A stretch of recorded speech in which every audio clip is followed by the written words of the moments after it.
Right, ladies and gentlemen, what is the crack? Welcome back to another episode of Talk of the League, with yours truly, the Jersey man, Evan Fahey. We have a nice little panel with you now today. Some returning faces, some familiar faces. Well, it is actually all familiar, really. If you're a fan of the show, which I hope you are, like and subscribe, all that kind of crack. Tap the little bell icon. That's the new one I've learned now, anyway. So welcome back, ladies and gentlemen, boys and girls, everyone outside, in between all that. Now, normally for the intros, I would have to say, don't adjust your cameras, don't put it in right, don't turn it off and on again, whatever device or watch. But you might have to adjust your camera tonight because I completely forgot my laptop and I am currently using my phone to do this podcast with the lads. Before we get into the topics we have tonight, as you can see from the title, it's going to be juicy. It is juicy, and I'm not one for just scringing on the juice. Love a bit of juicy content here, and we're going to have a bit of a back and forth, I think, on one or two of the topics. All right, it's going to be brilliant. So first off, I'm going to get you introduced to the boys. Obviously, Evan, the Jersey man, you all know it. To my left or to right, I can never figure out these things. We have Jonathan back, absolutely menace to society tonight. I know he's going to be a menace. Absolutely. Absolute menace. On our next, we have my main Chelsea brother, Dewes. Dewes, what is the story, man?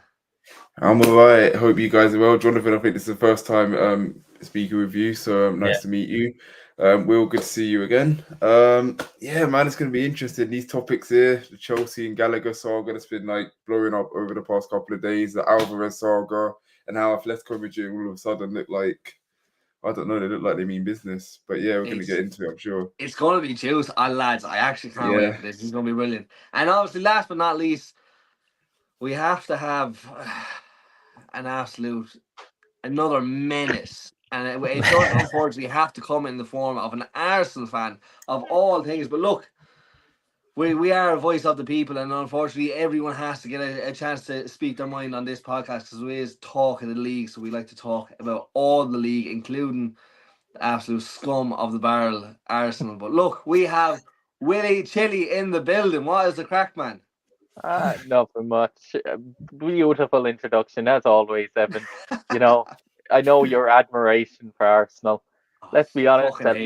At least I'm not a Liverpool fan, because that would just boil your piss too much more. Yeah. Do you know what? I prefer Arsenal. I have more respect for Arsenal than I do for Liverpool fans. That's saying a lot now. And the only reason I have so much respect for Arsenal is because of Wenger. I loved Wenger. Thought Wenger was a brilliant manager, very underrated in my opinion.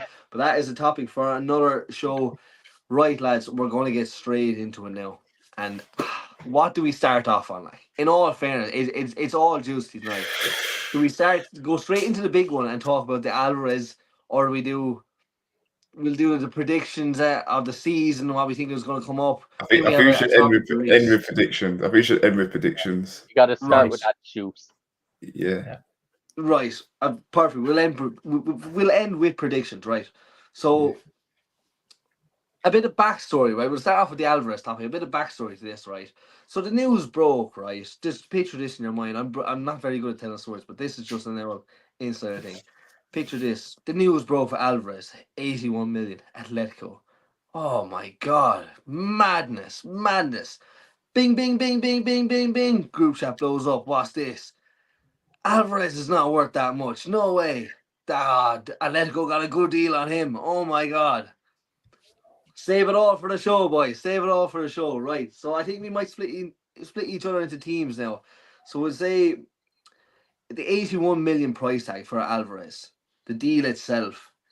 I think, in my humble opinion, that is an absolute perfect price for Alvarez. In my opinion, I thought City would have looked for 100 million for Alvarez, but I can see Jonathan absolutely ready to pounce me already. So obviously we're going to have Jonathan on the other side fighting against me, thinking Alvarez, no way.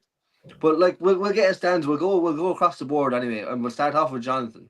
Jonathan, Alvarez, 81 million, Atletico Madrid, splashing the cash. Yeah, I knew it was coming on tonight, so I prepared a little bit. I did a bit of research on previous strikers that are similar to Alvarez, similar position, kind of made the move in the last few years when the market has gotten inflated. So it's pretty on par in terms of finances and stuff, okay? But let me clarify first. I do think Alvarez is a quality footballer. He is a really good, underrated player, really good all-round forward, a more rounded forward than Allen for sure. But 81 million was just too much for me. So I look back at a few players that are quite similar to him. So looking I'm at the already ready. I'm ready to throw hands at you already. I'm ready to throw hands already. That mobile phone is going to go flying any minute now. But I looked at his figures, right, since he joined Man City. So 103 appearances, 36 goals. So roughly a goal every 3 games. Then I looked at someone like Jesus, 236 games, 95 goals. So roughly in around the same. He moved to Arsenal for 55 million euro. I looked at someone like Luis Diaz, similar kind of position, a bit more of a winger, but can play quite centrally as well, okay? Before he joined Liverpool, 125 appearances, 41 goals. Since he's joined Liverpool, 98 appearances, 24 goals. So in around again, the similar goals a game ratio, signed for 60 million euros. Diogo Jota, very, very similar to Alvarez, I think. 131 appearances, 44 goals before he joined Liverpool. 145 appearances, 56 goals since he joined Liverpool. Again, similar enough goals a game ratio, 45 million euros. I don't think Alvarez has done anywhere near anything more than those boys to warrant an 81 million pound price tag. I just really don't. I just think, and especially a club like Atletico Madrid, who are normally pretty tight with their money, I'm just shocked as to where they're getting this money from this summer. I'm not saying it's coming illegally or anything like that, but it's just very, very odd. Allegedly. Yeah. It's just so left field that they've come out of absolutely nowhere to spend 100 million euros on Alvarez, I think. But yeah, there's no argument on earth that's going to convince me that he's worth 81 million pounds. No way. Right. You're throwing facts and figures at me, and I'm. Did I look smug throughout that whole process? Because I noticed you failed to mention any trophies or any victories. I was gonna say. Do you know what I mean? You failed to mention what he's at the winning at City, which would obviously put the tax up, as Dude was saying, the league, the Champions League. Do you know what I mean? He's also won fucking trophies with Argentina, so do you know what I mean? Like it's obviously going to bump up the price and make him more desirable. We might come to Dubes next. Dubes is obviously going to be in my corner here now. I think. Like me personally, I wouldn't say it's like I'd say it's a fair price for Alvarez. Like as we mentioned the trophies, like think about how much we paid for Enzo Fernandez.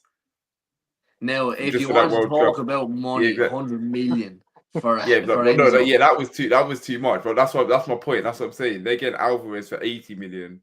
So imagine he's won the Premier League twice. He's won the Champions League. He's won the World Cup. And I honestly think, because what's one thing that Alvarez and Gallagher have in common? Like you could say about their play style, they both work. They both work like hard. And I think that's what something Simeone looks for. So the fact that he signed 2 at the same time shows me he genuinely knows what he's doing when it comes to this signing. I personally think Alvarez, versatile player. Listen, he may not be like the most prolific goal scorer like Haaland, but he's versatile, he's technical, he can make things happen, he can make assists, create. I think it's a very good signing. I honestly think it's a very good signing. I think it's a great sign. I think it's a great sign. I think Atletico is like the perfect club for him. I think I agree completely. Simeone will get the best out of him. He's a typical Simeone player, really hard work and hard graft. It's just purely the final fee for me. And I understand completely what you're saying. He's won trophies. He knows how to win 100%. But I don't know how many players I've seen at Man United over the years who've won loads of trophies, were squad players, and there's no way you'd put €100 million price tag on them. And what's just John O'Shea worth? Look at all the trophies he won as a squad player. Yeah, but like you have to remember, John O'Shea was just an absolute romper of a fullback. Like, do you know what I mean? John O'Shea played in goals for us and kept the clean sheet against Spurs in 07. That's fair. But like, if you think about it, right, you're not only paying for the player he is now, but you're also paying for the potential that he has. And I said this in the group chat as well. I genuinely think this is the second coming of Aguero. He has that flair, he has that style, he has this. I think he's absolutely immense. Like you said, like for the games he's after playing, right? And look who's the starting position in for the City, like, is Haaland. That's who he's up against to fight for a spot, like. So a goal every 3 games, you said? Yeah, and around that, yeah, roughly. That's not bad, like, in fairness. No, when it's you're not bad. trying to compete against Haaland, like an absolute monster of a goal scoring machine. And that's what Pep wants, is a goal scoring machine. Do you know what I mean? Yeah. And I think if you're starting Haaland, you're going to get goals off Haaland. But if you're starting Alvarez, your goals are going to be spread across the whole team. He's a playmaker. Overall, I think Alvarez is a more complete. Now, this is where you have to be technical with the word. A more complete overall player. Yeah, than he is. Haaland. I agree. Yeah. Do you know what I mean? But Yeah. look, we'll move on to William next, because look, we have to give the Arsenal lads a chance every now and then.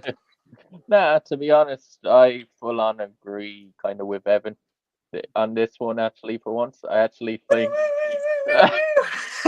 Okay, I better rein it back in. I don't think his head can get much bigger. Hold on, let me try not to look smug here. But no, honestly, I think even in terms of the fee, when you look at how much strikers are going for nowadays, and he's just even more than a striker. Like, he can play the striker, he can play a winger, he can play in attacking midfield. He's so versatile. He's only 24. You've got to realize as well, he's only 24. He's won a World Cup. He's won the league. He's won the FA Cup. He's basically won the Champions League. He's basically won everything. And even looking last year in the Premier League, like, he's versatile. He doesn't get injured. He played 36 Premier League matches for Man City last year, ranked first. Got 11 goals in the Premier League, was the third highest goal scorer for City. You know, only 2 of those were penalties. He took their corners, so he can be a set piece taker. Like, there's a lot of things going for him that I think any top team would be happy with that deal, getting him over the line and getting him in your squad. Because I think any team in the world would nearly have him, bar maybe Real Madrid, who have too much attacking talent anyway. Yeah. I think you touched on a good point there. I wanted him. Look at the quality of strikers and the price of strikers. I'm going to make a good example here, right? Chelsea are a fine example of this. Look at our strikers over the past few years, right? And look at what we paid for them, and look at the outcome we got from. Now, I would argue, now Dubes will come at me for it. I would argue we got our money's worth for Havertz. I think we got our money's worth for Havertz. He won you a Champions League. He done okay. Money. What's that? He won you a Champions League. That alone is worth the money. Exactly. Yeah. And yes, sold him at a fine price as well. I don't care. Like, you take it. That bought him a bit of time, I think, because I think that most definitely. But like, I think that man gets too much hate for. But look, it's not about Havertz. We can go into Havertz another time. Be nice to my lover boy. But like that is a good point from William. Like, and to be honest with you, I thought 81 million was fairly well priced, because given City, they could easily said 100 million. They could have easily set a 100 million price tag on him, like, without a shadow of a doubt. But like, I see where you're coming from with the stats, Jonathan. Yeah, but like, I think for me as well, I think what shocked me as well, I think if they probably had paid that fee about 5 or 6 years ago, when we were seeing the likes of Mbappe moving for nearly 200 million and Neymar moving for 200 million, and money was just been thrown everywhere, I probably would have been less shocked by the fee. I think it's just the way football has gone the last 18 months, when nearly every club in Europe is watching every cent they spend, because the PSR, the financial fair play, all this has just gotten so tight on all of the top clubs, that to see a club like Atletico Madrid, who are normally quite penny conscious, to just come out of nowhere, drop 81 million on Alvarez, and then a day later, then the Conor Gallagher thing was announced by Romano, saying that was another 45 million euro or whatever. Like that, I think that was the biggest shock for me. I was like, God, we're just not used to seeing those sort of figures been dumped around anymore. So I suppose it was probably that aspect that would have shocked me about the fee, as well as everything else. But here's one to stick to the tree there now. When was the last time you heard Atletico flashing the cash at clubs for players? Like, probably João Felix. João Felix is probably the last. Like, so like, and how long ago was that? Like 3-4 years ago. Yeah, about 4 years ago. Like you said, they've been tight with their money, pinching the money, and everyone is watching every penny. Like, but in fairness, like you said, we're not throwing allegations around where this money came was legal. Like, but there's no reason why they couldn't. Like, I don't know the figures or the profits or the books or whatever, but there's no reason why they couldn't have a bit of budge room. And look, lads, we haven't splashed the cash in 3 or 4 years here. Let's go all out. Let's get a fucking a dominant striker that we know it'll work well for us, and Simeone's style of play, like. To be Do you know what I fair, mean? he And probably let's get a knows he hasn't workhorse. spent that much. He probably has to try and get back into the Champions League and just try and stay up there without the competition Spain's been doing recently. Like they've been Exactly, struggling a little bit more, and he probably sees that and it's like, right, a bit of injection in terms of energy and some quality in there just to show us to get back there. Oh, I have. Oh, we're back. We're back. I think I was going to say, I think you mentioned about Aguero. I actually think he's more similar, without the left foot, I think he's more similar to a Griezmann. And I think that's maybe what Simeone's trying to get. Yeah. I think the versatility, like the technical ability, the work rate as well. I just think just minus the left foot, I think he could be like the next like Griezmann kind of player. Do you know what? That's actually probably a better analogy. I completely forgot about Griezmann. That's probably spot on. I actually won't lie to you there now.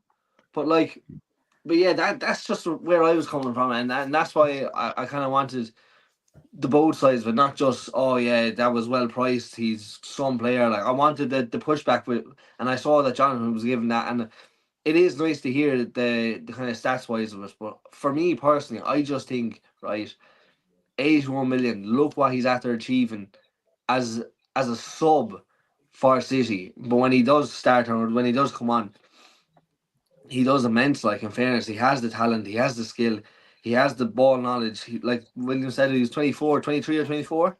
Yeah, he's 24. Yeah. Yeah, and then there's also potential in him as well. So you're not just paying for the player he is now, but you're also paying for it's an investment. So, as Jose Mourinho says. The one thing that scares me is what are Man City going to do with that money? What are Man City going to do with that money? They're going to put it towards that brown envelope for all the 115 charges. That's what they're going to do. Pay off the solicitor's fees, you know. But like the stats you're saying, I do understand, and comparing them to the other players, kind of similar stats and all that. But like you have to remember, like there is also the tax of City are going to put on them, like for said trophies, like, and considering what other teams are paying for players in and around the same, like I do understand, but like I think it's just such a good investment for Atletico, who haven't spent big bucks in years, like, and that are invested in a proper player. Like that's just me personally. I don't know, but like. I think it'll be interesting. I think it will be interesting to watch him develop now and get a proper run of games as a starting forward. Like because as you said, he's been in and out of the Man City team, and he's been used quite well by Pep. In fairness, like the success is there for everyone to see, and he's been a proper utility player there for them. But it will be interesting to see now whether he does mold into that Aguero role and really become a top forward, where he's starting every game, week in, week out. And like I hope it does work well for him, because in fairness, of all Man City's players, he's not a dislikable player. He's an honest, hard-working player, and he's going to a team that I've no grudge against, Athletic, which I like Simeone. So yeah, look, more power to him. I hope it works out well, but I think only time will tell if it works out to be a good fee or whether it works out to be a bit of an overspend. That's exactly it. And look, in 4 months or 6 months time, he's absolutely dog water. You can come back to me and say, look, Evan, here's the recording, here's the video on YouTube. I fucking told you. You haven't a clue about ball. Look, John, I have to hold my hands up. But it'll be an interesting one. And like I said, I'm with you on that one. I've nothing against Atletico. I really like Simeone's style of play. He's real aggressive, real in there. He doesn't take any of the bullshit, like. Do you know what I mean? But like I said, time will tell. Yeah. Right, we might move on to inside the Premier League, and probably Jonathan's focus point with United's transfer windows, pre-season even news. You've signed one or two players. Actually, you have been making moves in the transfer window this season, in comparison to last season, 2 seasons ago. Like it was touch and go there, and the last few transfer windows. But look, I think you've done very well this transfer window. Yeah, they moved early with the money that they could spend. In fairness, very very tight this summer with the PSR, obviously, and they brought in Xerxes and then Lenny Euro as well, who everyone was excited about because it looked nailed on like he was going to go to Real Madrid. But then, of course, a game and a half into his United career, the Man United curse strikes again, and he's out for 3 months now. Exactly. It's almost an identical injury to Kobe Mainoo last summer. He was flying pre-season, 18 years of age, and then breaks a bone in his foot. He's out for 3 months. So all the positivities pretty much evaporate. We've a Christ at centre back again, and it's like the Man United of old all over again. But yeah, it's just I think the biggest issue is we're struggling to get players off the books because of massive wages given on long contracts. And the biggest problem that a lot of people might not know outside of Man United that we're suffering with is we offer players 5-year contract with the 1-year trigger option at the end. But the thing is, if a player enters his last 12 months of his deal and it's triggered by the club and then they're sold, the player is actually entitled to 50% of the transfer fee that we get for them. So so even if we get said likes of it, if we got 10 million for Victor Lindelof, for example, this summer, we'd be entitled. We would have to pay him 5 million of that transfer fee. Because that's the clause that's in the contract. So even if we are moving players on, we're actually only getting a percentage of what we should be. It's actually ridiculous. That is ridiculous. Yeah, it's beyond belief. And to think that these contracts were handed out by a professional finance man in Ed Woodward is beyond all comprehension. Like it's actually fucking crazy. It really, really is. But that's the problem we have now this summer. Not only are we dealing with players with huge wages, like poor squad players at huge wages, even if we do agree fees to get rid of them, we're likely having to give the player some of that fee as well before they move on. Like the whole ins and out of contract deals is not my forte. To be honest, I know absolutely nothing about the contract deals or whatever. Yeah. But like to me, when you simplify it down like that, how like is that to try entice players to stay longer or like to offer them that trigger deal? Like I don't even know the logic behind it because I only really found out about the last few months. Like I knew it was a trend that had come in over the last few years to kind of protect your asset. That if you couldn't agree a long-term contract, well, we'll just trigger the year and we still have another asset on the books. It was the Glazers' way of making the club look more valuable, that the player was on the books rather than selling them on. But whatever clause is in those contracts, that if you trigger the clause purely to sell the player on, then they're entitled to a percentage of the fee. So I don't know. And it's crazy. That actually makes me laugh, right? Because everyone laughed at Chelsea and laughed at Bowley for when Chelsea offered these players 7, 8, 9 year contracts. Like, and yeah, here's United offering these trigger deals where like if they're being sold, the players get half the money, half the value. Yeah. But the difference is no one pays attention to like these clauses as much anymore. It's all about like the length. So that's why, do you know what? I'm actually gunning for every United player in the group. So every United, I'm gunning for every single one. So if you are. So if you I don't know if this was true. So if you decide you do want to sell Mason Mount, try and get like, I don't know, 30, 40 mil, you're gonna have to give him 20 mil for what? What's he done since he's been? It's only if he enters into the last 12 months of his contract and it's triggered then. That's what it is. It's if we sold Mason Mount now for 40 million, we get 40 million. It wouldn't be anyway affected that. But it's only if a player is entering his last year and then it's triggered then to protect the fee. The player gets a percentage of that. Okay, got you. Yeah. No wonder United are in absolute shambles. But come here to me. This is what I want another way to talk about it. The transfer targets, right? And the targets you want to try and improve with United. Do you think United are actually being smarter with positions they want to improve on? Like you got Xerxes in, right? And the way I was thinking about the deal, right? He's a brilliant player, whatever. Like, but like if I was Highland, right?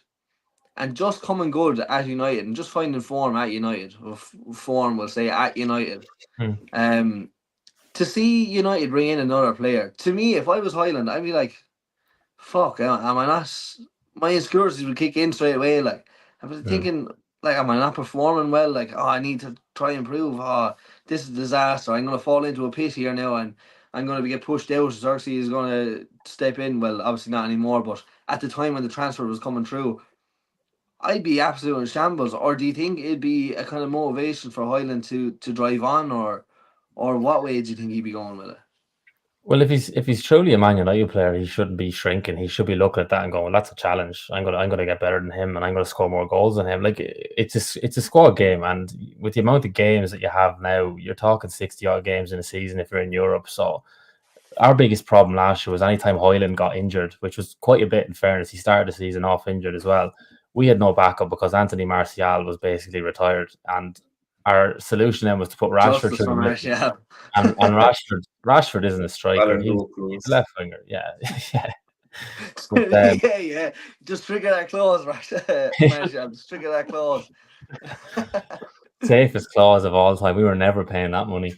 But no, look, I think it's something we needed. He's a different player to Hoyland. I think Hoyland will stretch the defense, whereas Xerxes is more of a forward that comes deep. He'll get the ball short. He's similar to Harry Kane the way he plays. He'll be nowhere near as good as Harry Kane in terms of his end product, but in terms of that dropping deep, bringing the wingers into play, that's the sort of player he is. I think he could possibly play with Hoyland in the 10. The problem is are they willing to drop Bruno, which seems to be one of our biggest problems, is that we run him into the ground and we're afraid to drop him even when he's playing dog shit.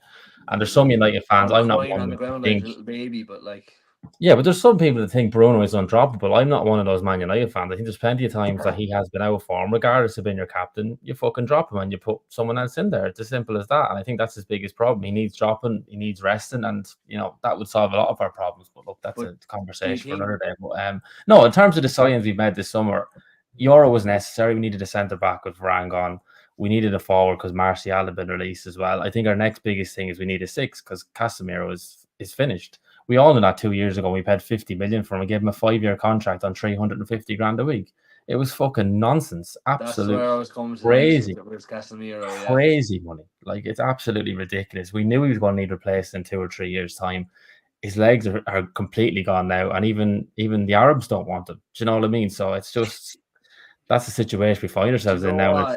The way I see it now, with United bringing in the likes of Casemiro and that, is United becoming like, I see William there nudging at me. Do you think United are coming the Arsenal, the retirement home, as we'll say, at Chelsea, where Chelsea players will go to Arsenal to retire? That was such a nice time. It was glorious. It was juicy. And then we'd get Giroud. I won't hear bad things about David Luiz. The rest of it. But it was brilliant. Like, it was a time there where Arsenal players come to Chelsea to win stuff, and Chelsea players will go to Arsenal to retire. But like, do you think United are becoming that kind of wave with? Like, I know Casemiro from Real Madrid. Oh my God, what a sign! But like, it was the same thing with Schweinsteiger. Like, do you know what I mean? Coming over from Germany to United, it was like a retirement plan. Like, do you know what I mean? Instead of going after the MLS. I think, to be fair now, if the Glazers were still there and that the takeover hadn't gone through with Ineos, I would be concerned with that. Definitely, I would. I think you would have seen Sergio Ramos coming in on a free transfer to replace Varane this summer if the Glazers were still there, 100%. But to be fair to Ineos, I think they're doing the right things. They're making massive moves off the field. I think they really are hamstrung this summer with the financial constraints that are there because of the Glazers. And I've even said this in the group chat. You might have seen this, Evan. I've said it to the boys. It's going to be 2026 realistically before you see the impact of Ineos at Man United. And I think that's possibly going to be with a new manager as well. I don't see Ten Hag being Man United manager long term under Ineos. He's not their man. They couldn't agree a contract extension this summer. That contract was only triggered. So his terms are still the same. He still has vetoes on transfers and everything like that. So I can't see Dan Ashworth been in there as a sporting director and Ten Hag still having vetoes on final say on transfers. It just doesn't work out. There's no point having a sporting director there if your manager has the final say. So I don't see it working out long term with Ten Hag at Man United. Yeah, I kind of see what you're saying. We kind of touched on this last season as well. Like, with the managerial pool that's out there, who do you bring in? Like, what? That's a hard one, options? Yeah, like, looking even back then, there wasn't much, and looking ahead, there's still not much. There's nothing really standing out. Like, do you know what I mean? So Ten Hag at the moment is the best option, but the best option is just not good enough for United at this time. I don't think so. No. The next one I just get the feeling that will be Pochettino or Thomas Tuchel. Yeah, it'll be one of them too. Yeah, yeah. I think it'll be not like there is potential there, but like, I can't realistically see it happen. Like, it is hard to look from what's there and what's available. Like, to look 6 months down the line, like, because it is possible. We've seen it before. 6 months down the line, manager changes like that. Like, we've done it at Chelsea. Do you know what I mean? It's happened before in other clubs as well. Like, but I don't think it would matter who the manager is. I just think the United just aren't in a good position still. It is getting better, and the signings look good, but now half of them are injured. Yeah. You know, and they don't have the backup then. So once you get those injuries and they're gone, then you're screwed with the squad depth, and then it's on the manager, even though he's doing the best that he can. But he'll end up as a casualty just because of poor squad building in the past. And it just takes years of really, really a proper plan in place that hopefully you can only hope for as a United fan that Ineos have the correct plan, and that it's going to hurt. Your sales are going to be shocking. You know what I mean? Unless you're going to sell one of your best assets, like someone like a Kobe Minu, where you can make the money, which will hurt as a fan, but it might have to be done. Yeah, look, I am going to make a bold statement though. Jonathan, you touched on, you said 2026, so you think you'll see the effects, right? I'm going to make a statement right here, right now. We're in 2024.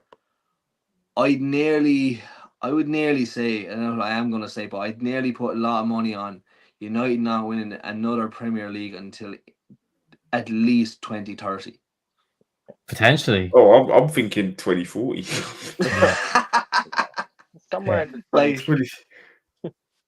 The last time United won a Premier League is what? Well over 10 2013. years ago now. 2013. Yeah. So we're going on to 12 years there now. Yeah. It's not bad to say that, like, another 10 years, Liverpool. you still won't win one. Like, look at Liverpool. Liverpool have won one Premier League in over 30 years, and they're a massive club. Like, I mean, there's no point right there. I might as well slag myself off. It's been over 20 years since we've done it. Yeah, exactly. There you go. Like been the 90s, the 90s, the 10s. Like, you had brilliant years. Like, but I just think it's just United's turn to just be in Chelsea with the Championship. He's going like this. Mother of God. But look, I just think it's United's turn to be in the slums. Chelsea and Man United. I will be there. It's United's turn to be in the slums, and it's going to take a long time, especially with the way football's gone nowadays. Like, do you know what I mean? The change in managers, change in sporting directors, change of club owners. In fact, like, do you know, it's going to take a long time, and it's like to be able to get players to adjust. Like, I keep bringing it back to this. You don't see longevity anymore at clubs.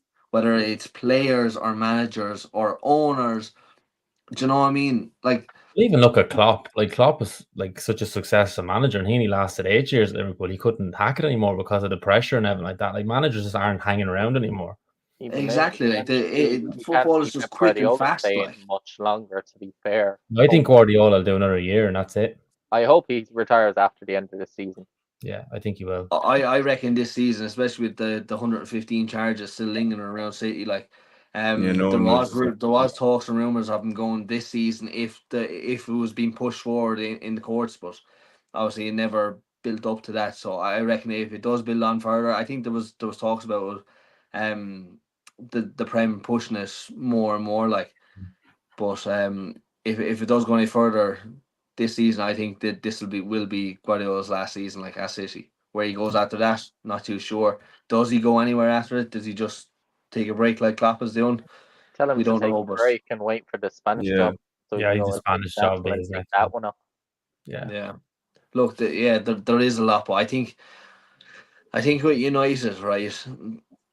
Like, first of all, these contracts, these trigger contracts are madness. Someone needs to put a stop to these, like. Yeah. Because if I was a United player, I'd be. What's that?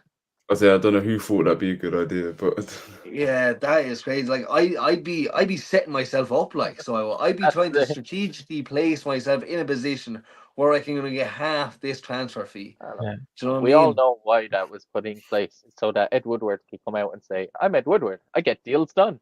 Yeah, it's crazy. But look at the deals. Is he fucking over United? Like, he has fucked over United. He's done his damage. He's gone off into the sunset now. We got a job somewhere else, and we're fucked. Yeah, it is a bit madness, like. But I don't know, like, where do United go from there? Like, do you know what I mean? What does the future hold for United? I think it's absolutely insane that it's gone this far. Like, in fairness, it's gone this far. And, like, it's not a case of your owners will just throw money at the club. Like, they can't. You don't have that. Don't have that potential. Like, No, even if they wanted to, they can't because of the rules. You see it at Newcastle. Newcastle owners are the richest owners in the world. They could buy a completely new squad tomorrow, but they can't because of the PSR. They've been hamstrung. There's ways around it, Jonathan, my friend. Don't you worry. There's 10-year contracts. That's the way. There's ways around everything. If they had like someone like Todd Bowley like behind them, they'd be able to selling hotels to each other after loophole. Hey, look, everything is alleged. We will not put factual blame on anyone. This is all alleged now. But there is ways. I've heard there's ways around it. Not saying it's been done, but I've heard things, right? But yeah, there's been a lot of complaints about dirty deals being done around the transfer window, especially this year. I think this year more than anything, really. With all the new rules and regulations coming out, I've never seen people give out about hotels so much in my life. It's madness. It is absolutely madness. People care about hotels so much. Like, who cares who we sell it to? Like, who cares? I wish they did. I work in them. They don't care about that much about my hotel. Yeah, but like, who cares? We sold Cobham to ourselves. Sold Cobham to ourselves as well. They're two completely separate companies, the way I see it. So, but look, it's all above board. We'll say no more about it. Right, lads, we're just gone over the half an hour mark, right? We've talked about the Alvarez. We talked about the United situation. I think the season prediction, right? This is going to be a tough one, right? There's four of us here. There's a lot of topics to go over now. I actually have Gallagher. What's that? We can talk about Gallagher. Oh, we actually can talk about Gallagher. Do you know what? We can talk about Gallagher, right? So the whole Gallagher transfer, right? There was a lot of if these deals fall through, then Gallagher doesn't go. But like, right? It is. I won't lie, right? Last season Gallagher got a hard time, right? I think he got over a hard time. I'd even given him a hard time, which is, I'll hold my hands up. It's on live on YouTube, so I can't deny it as much as I would like to deny it, but I have to hold my hands up. But like, I think Atletico have done another brilliant deal again. Like, do you know what I mean? Absolute steal. I think. What was it? 32 million? 40 million, I think. Was it? 40 million. But still. Like, he's an absolute workhorse. Like, yeah. But same thing again. A lot of people give now about the money. Dubes, I'm going to come to you first on this, right? Because Chelsea man. Like, do you think it's the right move? What is in for Gallagher for Gallagher? For Gallagher, yeah. Do you think it's the right move for Gallagher first? For Gallagher, yeah, because he was being told he's not going to get him. He's not going to get like regular minutes. At best, he'd be like a bench player for Chelsea. Enzo Maresca said that to him because they wanted it. He wanted it. Gallagher gone. Like, so I think it's the correct move for him. He's going to Atletico Madrid, Champions League club, and it's a less physically demanding league. Like, the quality isn't as I don't know, as top notch as the Premier League, should I say? Whereas Gallagher, listen, he's a talented player, but he's not like a tricky player, like get on the ball, dribble, take men on. So I think the league is kind of perfect for him in that sense. And for Atletico's sake, as I say, Simeone, he signed Alvarez, another workhorse of a player. And Gallagher, when you talk about workhorses, I don't think you can find many in the world like Gallagher. Like the engine, running around, just disrupting, causing havoc. It'll be interesting to see how he does. I might have to watch a couple of Atletico's games, to be fair, because I want to see how well he actually does.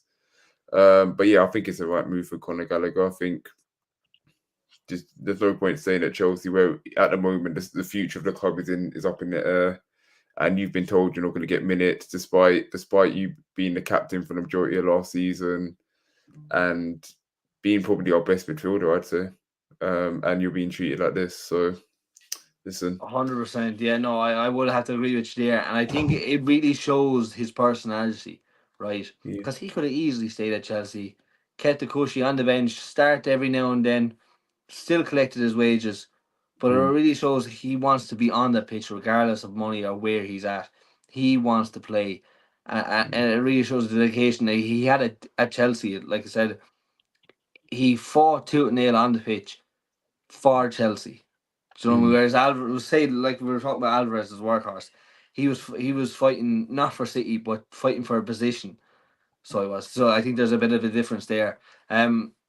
We'll come to William now next. William, like for 40 million, would you have Gallagher for 40 million? Like, Not for Arsenal. Not for us. He wouldn't suit kind of our system. Well, though he'd be a good squad player for us. But I think it was a good deal as well for Atletico, kind of for what Simeone wants in terms of that high intensity team and what he's going for. It's the best. You won't want him in a team that's controlling the football, which what Enzo Maresca is going to want to play and want to dictate. So that makes sense why he would go. I do think he was massively underappreciated by Chelsea fans last year. I remember backing him a few times, even in the group chat against not just yourself, but Sean. well, look, I did slate him. But What really annoyed me about Gallagher was these wild, random shots he was taking from 40, 45 yards outside, like, and it just drove him into row fucking Z at the very back, or even out of the stadium sometimes. To be fair, though, it wasn't like he had many different goal scorers. If it wasn't Palmer, who else is going to score and try and put the ball in the net? At least he was trying. Jackson. And we're not going to get on to Jackson now this because we want to try to keep this under the hour, so we do. But no, I just think I don't know. Like, he is a good player, and I think he was unfairly treated, and I think Chelsea will miss him in a way because he was one of the few players that it seemed did kind of want to fight for the badge as well when he was playing, versus other players that were more playing for themselves. Yeah, it's very philosopher there now. Very philosophistic, if that's the word you want to use. I mean, with Gallagher, for Chelsea fans, like, yes, you could argue he's been treated unfairly, and not argue, he has been treated unfairly. But in terms of like for our squad, losing out on Conor Gallagher, yes, he's a Cobham graduate, but it's really not the end of the world. Like, we've got players in that position. We've brought in Dewsbury Hall, who is a very similar profile. We've got Cole Palmer, we've got Nkunku, we've got Enzo as well. Sort of attacking midfield role. Like, we're going to be fine without him. Like, yes, he was our best midfielder last season, but that was just because Caicedo was his first season. Enzo was playing through, is it hernia that he was playing through? We're going to be fine. We've got Lavia coming back as well. We're going to be absolutely fine. I'm not. That's why I said that. I wouldn't mind Gallagher staying, but at the same time, I don't mind him leaving that much. And even with the transfers coming in with Chelsea, I think it will be a dark horse this season. Like, without a shadow of a doubt, I don't think it can get any worse than last season. Being honest with you, I don't know after watching pre-season, but yeah. Well, look, pre-season is a very different talk now. In fairness, like, a lot can happen between pre-season and actual Premier League games. Like, but like, even with the transfers that are coming through, I have a bit of faith that we'll do a lot better now this season. United put us under a bit of pressure. Gallagher was holding his own. His back was broke, or not Gallagher. Palmer back was broke, so it was. In fairness, and I think that bit of pressure will be taken off now this season. With the players that are around him now this season, and I think with the transfer that's after coming through. But like, look, time will tell. So it will. We do have to wait and see. It is early days for Chelsea, but I think Gallagher to Atletico is a brilliant move for himself, and also for the club. In fairness, but look, like everything, we do have to wait and see. Right, lads, we are at the 44-minute mark, right? So we might actually get into this predictions of the season coming up, right? So we have a list of stuff we have to look at. Obviously, if you want to join us in the chat, let us know what you think. So we're going to talk about title winners, 3 relegation positions, overachievers, underachievers, golden boot, player of the year, and finally young player of the year. Now, I kind of went for the obvious, right? I wrote down the list and I was looking at the teams. I kind of been a basic bitch about it. Nothing too exciting, but I feel there might be a bit of backlash from Jonathan and William. But look, we might start. Will I start? I might start actually. I might start this time. Do you know what? I will start. So for anyone in the chat, you want to join along, you know the titles you have to fill in, but we'll go from there. So title winners, I think City again. I think it's a very obvious one to go for. Basic bitch answer. I think Arsenal will also come second. I think it'll be that same thing again as last season. I can't really see United or Spurs or Liverpool pushing forward any more than last season. Why Spurs Chelsea, well, part of the big six apparently, but we have to, like I said, we like to broaden the horizon with all these clubs. But yeah, I kind of went for the basic bitch answer with City. Like, I can't really see Arsenal doing a madness. Can't see Liverpool doing a madness. Everything considered, like with their new manager, I can't see a big push further than Klopp. I could be wrong, but I don't think I am. Relegation. Then I went with.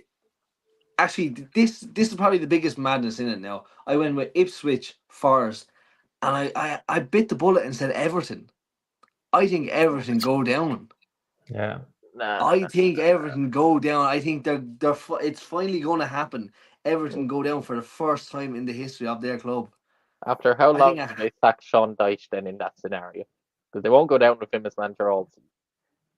Probably not, but like it was by a tooth and nail they stayed up last season. Like also, I think this is the season they go down. One other thing you're probably not fully remembering. Poor Leicester City are going to have points deductions because of PSR. So, like, I hate to say that's probably going to kill them off, but we don't even know how many, but they're going to get points deductions throughout the season. Is 10 fair? It's 10 and we can work with 10. 4. No, I don't think it's going to be 10. I think it was 4. I read somewhere it'll be 4 or something like that. Well, 4, you wouldn't mind 4. The 4 is actually grand. Yeah. I personally think Leicester stay up with. I think Leicester stay up with the points deduction. Personally. Yeah, I think. I think they like stay I up said, with Ipswich, Forest, and everything. Like, I can't see Ipswich pulling off a Leicester job. Forest, I think it's just it's going to be a handy win for everyone every week. And I think Everton are just shit out of luck at this stage now, this season. But look, we'll have to wait and see. Overachievers, I didn't look too much in for this, but I think Fulham. I think Fulham will hang tough in there and win surprisingly some big matches against some of the big clubs. Bit controversial, but I kind of like Fulham. Yeah, I don't kind of like Fulham. What? I don't mind Fulham in fairness. I like Marco Silva as well. He's a good manager. Yeah. Personally, I don't know if this is in the prediction. I said signing of the season, Smith Rowe. Personally, I think that would be signing of the season. I honestly think it will be as well. He's already got a goal in 3 seasons. Yeah, he just because I remember when he had that season. Was it 2 seasons ago? That breakout season. You could really see the talent there. Then there was injuries, which was unlucky. And I was sitting there going, "Wow, what a player they have here!" You can ask the lads. He was my star boy. He was mine. I held him on a bigger pedestal than Saka at the time when they were both breaking through. Like, he changes around single-handedly, and I think he will smash out for them. So if William is holding anyone over Saka, that's saying a lot now. You know that player is special now. Yeah, William Saka. I've got to enjoy Fulham. They've got Leno, they've got Iwobi, they've got Smith Rowe, they've even got Willian, who's now technically ex-Arsenal, who I may hate. Exactly, so that's 4 ex-Arsenal players. Is Paulinho still there? Or did he go to Bayern? Did Paulinho go to Bayern? I can't remember. Paulinho did go, and Deckard Reed has been sold as well. Oh, is he? Where's he going? Yeah, I don't know, somewhere foreign. Fair enough. Right. I just know he's been sold. But yeah, but anyway, like I said, I think I really like Fulham. I think Fulham will do well. I think they'll definitely stick mid-table. I don't think they'll be down near the bottom at all. Underachievers next. Now, I base this off last season, but I think Aston Villa will underachieve in comparison to last season. I had Aston Villa as my underachievers as well. I think Champions League is going to take a hell of a lot with them. You saw it with Newcastle last year. It's a bigger challenge than clubs think. It really is. It's a big bite, it's a big chunk, and it's a big ask for a club like Aston Villa now, in fairness. Plus, I mean, when you look at Aston Villa, you've really got to question their transfer policy. Like, at the moment, selling Douglas Luiz, selling even Jacob Ramsey, even their backup striker, Duran being sold. Like, you look at these players and who they're replacing with, it just seems really scattered. It does a bit. Yeah. Sold Moussa Diaby as well, who was quality last year for them. Jesus Christ. Do you think that they're kind of like accepting fate and know that they're not going to go far in Champions League and could potentially use these transfers as excuses? I don't think so. I don't think that's in Emery. Emery's quite competitive. He'll fancy getting out of the group, but depending on who they go. Although it's a bigger league this year, isn't it? It's a new format this year, so there's more. Yeah. So, What but about like, this year? I'd say he must be sick, and there's no chance for him to drop down into the Europa League. Yeah, true. Yeah. Europa League expert.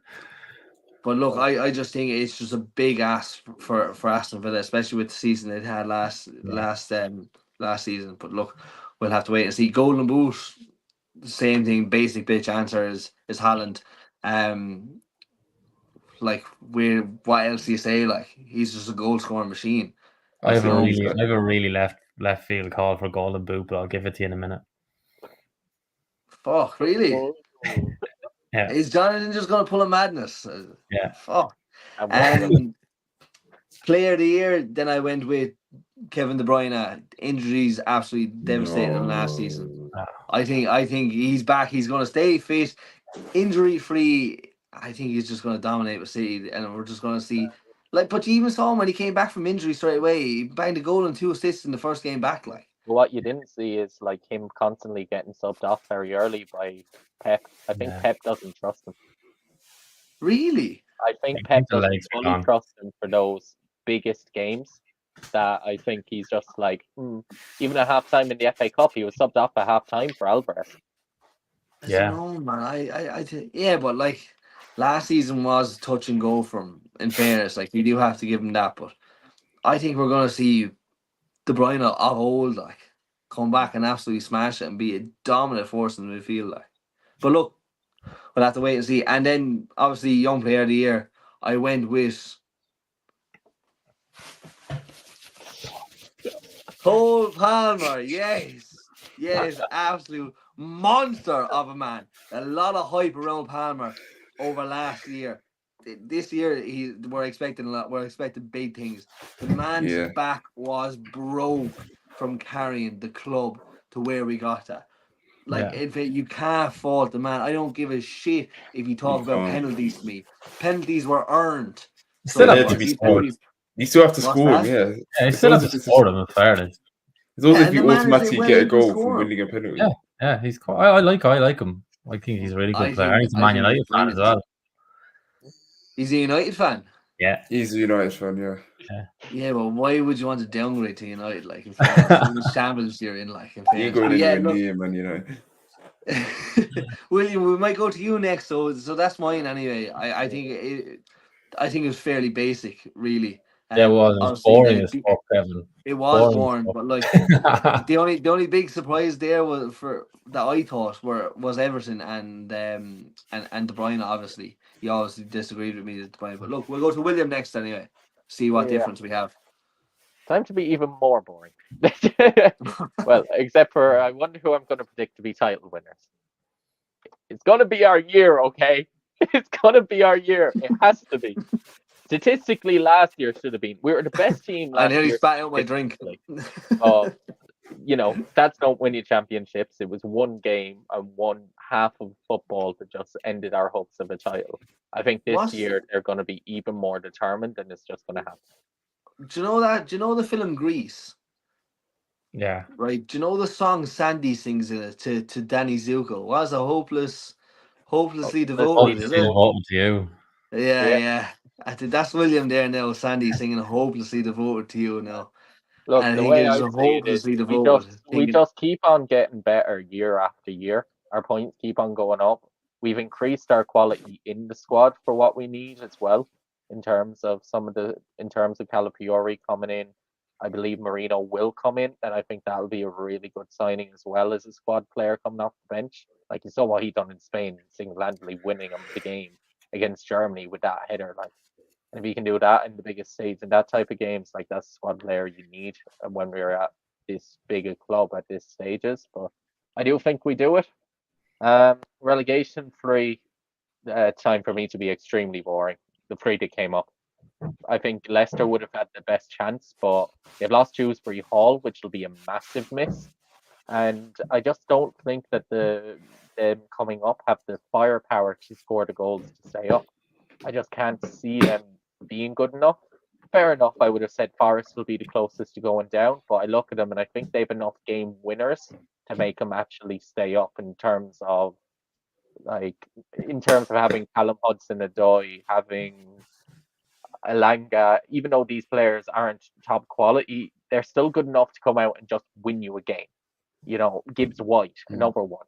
They have these players that can just take you and drive you over the line to just save you. And I think they'll do that.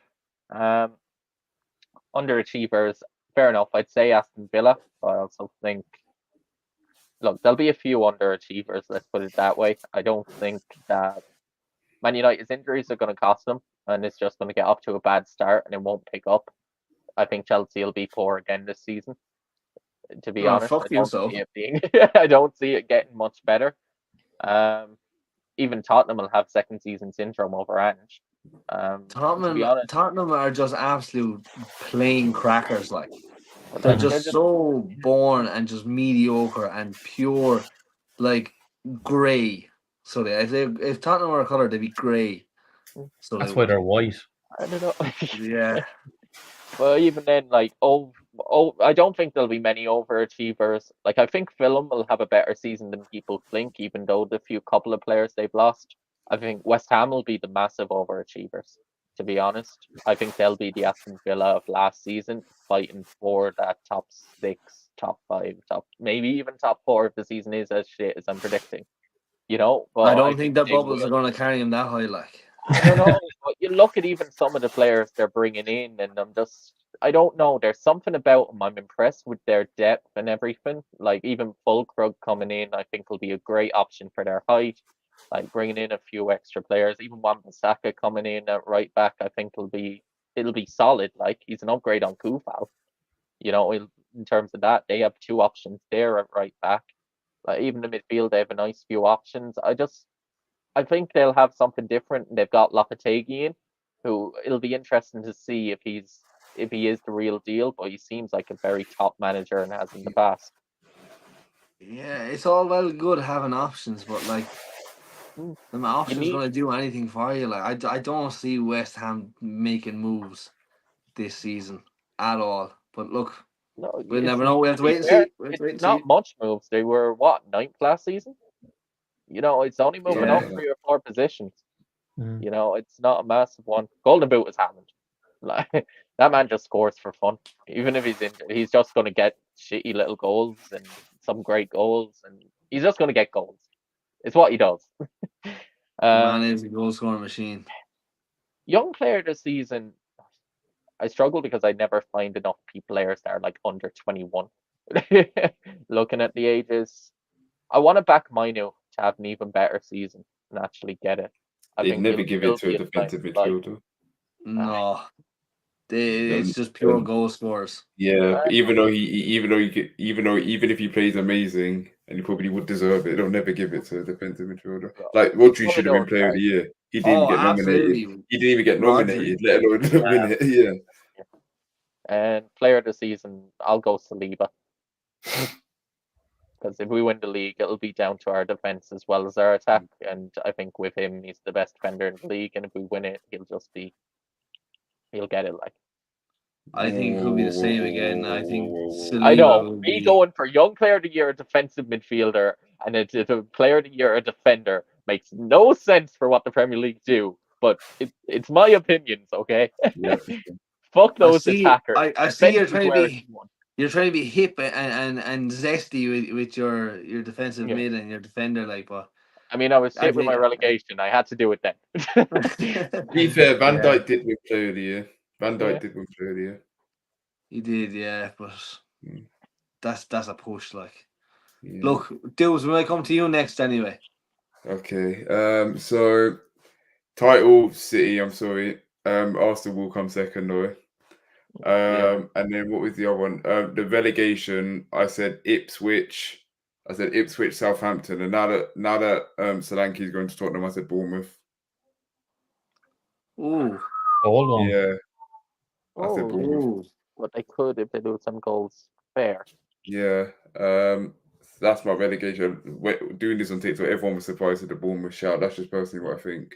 And it looks more likely that Solanke's going to Tottenham now anyway. So I didn't even consider Bournemouth. I had Southampton as a backup for relegation, so I did. Yeah. But and then what's the other one? Overachievers. Overachievers. Overachievers. I was saying Crystal Palace a couple of days ago. I've actually gone to West Ham because of the signings they brought in. So I'm going to go West Ham. And then underachievers, I'm going just Tottenham. Am I missing something with this West Ham? Like, I just don't see it whatsoever. I really can't put my finger on it. Somerville, full crew, Wan-Bissaka if he comes in. Those are some big upgrades. I think Antonio, he's not a bad player, but he's not like clinical, is he? And Jared, but imagine Bowen and Somerville as your wingers. Yeah. Yeah, and then look, like you've still got then the option of say Souček and Fulkrug up top from set pieces with James Ward-Prowse swinging them in. Ooh. That is saucy. And player of the season, do you know what? This kills me to say it because as much as I think he's a. Hold on, who did you say for underachievers? Tottenham. Oh right, okay. You underachieve so much. I think Andrew's been found out. I actually think Tottenham might have like a bad season. I think like 9th, 10th. We're talking 9th, 10th. I hope they do worse. I'd love to. Well, yeah, obviously, I'm hoping I want them to get relegated, but that's not gonna happen. But yeah, I don't know how they don't make big moves, and it's just pure mediocre stuff. I don't know how they stay so relevant, the big six. Do you know what I mean? Because everyone else get shitter around them, and so they just stay in mediocrity. I know, but they don't win trophies. Yeah, they have money. They don't. Do they have a big following outside of England?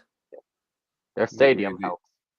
Their stadium. I think South Korea because of Son. But yeah, but in fairness, why as far as it?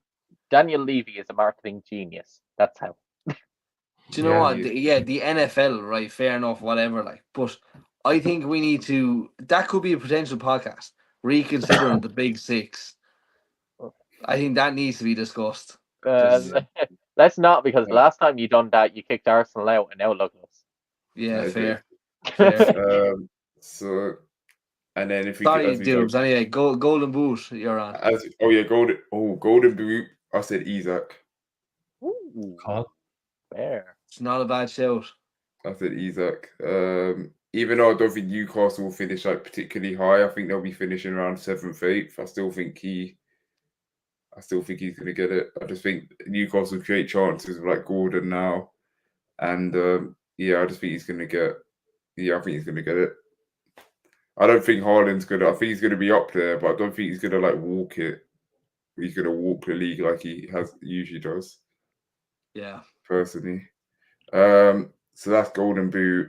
Player of the season. This kills me to say because as much as I think he's a talented footballer, I think he's extremely overprotected and overhyped by his fan base, Will included. But Aaron Saka. What? Player of the season. Oh no! Oh, if that happens, I'm just gonna have to block William on everything. I don't know. Yeah, I don't know. I just think. Don't worry, I won't go too hard on him. You fucking liar, William. You liar. You liar. Because I know straight away if it ever comes down to it, I'll be hounded. I can't live in a world where Saka becomes player of the year. Yeah, but I actually think that might happen. I think it's going to be another fine. I think it's going to be fine margins again between City and Arsenal again. I just think Saka's going to be such a key contributor to that. And then young player of the season. Yes. Yeah. Need I say more? Or something. Say that again. What's that? Do you need to put on a jacket or something? You seem a bit cold. just mentioning the name gives me the chills. You know what I mean? He's so cold. He shits ice cubes. That's how cold Palmer is. Cold Palmer. But anyway, look. Obviously, last but not least, Jonathan, we'll move on to you next. Okay. Is it? Hold on, before we do it, is this going to upset me now? I hope not. Well, judging by your reaction to some of the other lads' answers, it probably will upset you a little bit. But I love upsetting you, Fahy. It's my favorite pastime. Killing me, Jonathan. So I went winners Arsenal. I think City are going to finally hit a wall this year. They cannot. All right, lads, we'll end it there. We're going to end it. Look, we're going to end it. I just don't think City can keep going at the pace and the tempo and the relentlessness. It's something that has to give, even with the Pep factor. They have to give at some point. There has to be some drop off. I think Alvarez is going to be a very big player that they can't replace as well. In fairness, I think that will be a big impact on them. So I think Arsenal will finally get over. I've been impressed with Arsenal's lines this summer. I think they're addressing the areas they need to address, and they're keeping key players. So I think Arsenal will finally get over the line. I think overachievers, I've gone with West Ham as well. I've been really impressed with the transfer business and the manager factor. He is such an underrated manager. He was linked with the United job for a while, and I would have had no problem with him taking over at Man United. He's a really good manager. I can really see West Ham moving up that table and challenging the top 6 this year. Underachievers, I've already said Villa, based on last season, I think there'll be a drop off there and the players that they've sold. Relegation. Did we all say Villa for the underachievers? I said Tottenham. Yeah, sorry. Yeah, okay. Relegation, I agree with you, Evan. I think Everton have run their course now. I think it's just a bit too much now. The business they've done. Trust in Jake O'Brien. Trust in the Irish centre back. He's a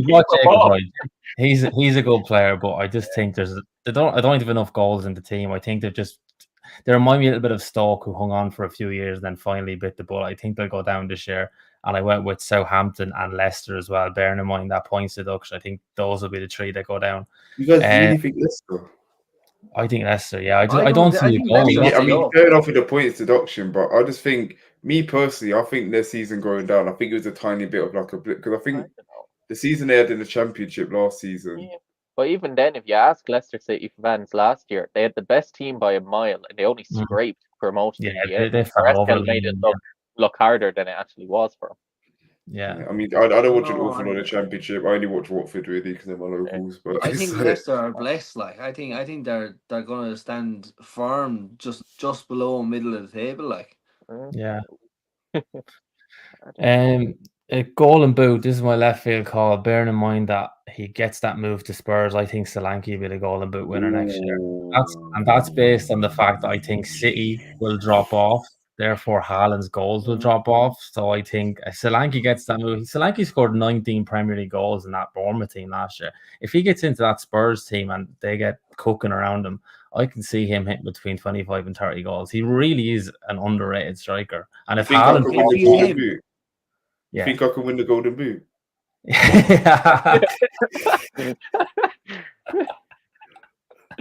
Absolutely. Player of the season, then, bearing in mind if Arsenal win the league, generally it goes to the team that win the league. So I've said Saka as my player of the year if Arsenal win the league. And this is really going to wreck your head, Evan.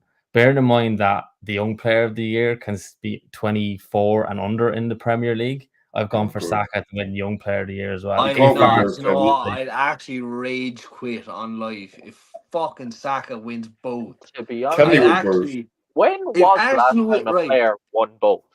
Ronaldo, wasn't it? Was it Ronaldo? Ronaldo won it in 07. He won both in 07 when we won the league.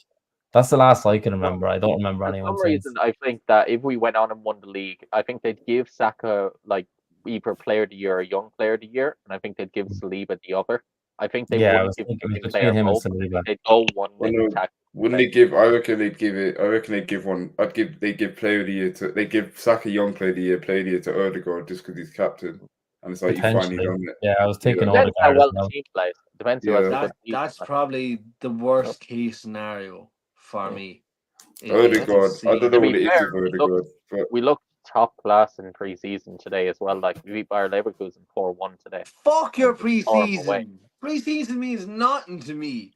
Don't you know me by now? It gets good fitness. Nothing to me. And if you can get your attackers in goal-scoring form before the pre-season, before the season starts, and they hit the season running, happy days.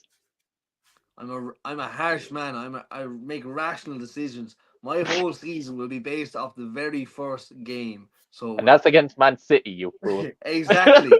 I will be there. I'm betting it all. I'm gonna Oh, bet it all. goodness. Watch us win 4-2 against City. I will be there Please do. Please do. It will drop a point early. Clip this. No, I reckon we win that game 1-1. Oh no, I reckon 1-1 that game. No, want you to 4-2. win. I'm calling it now. I'm calling every single one of them City fans out. All 7 of them. We're coming for you. So we are. Maybe I might see Keon there. Yeah. Keon, clip this. Mark my words. But yeah, look, I that worst case scenario is Arsenal win the league and 2 Arsenal players win a player of the year and young player of the year. Oh, it'd be an absolute disaster. I definitely have to block you then, William. So I would. But look, lads, you know our predictions for the season. Everyone in the comments and everyone watching this outside of the live, leave your comments below. Let us know what you think. Come back to this video at the end of the season. We might even come back to this video at the end of the season. We probably will if we remember that it's here, and have a look back over. It will be interesting. It's going to be an exciting season. It's brilliant to have the Premier League back. Can't wait.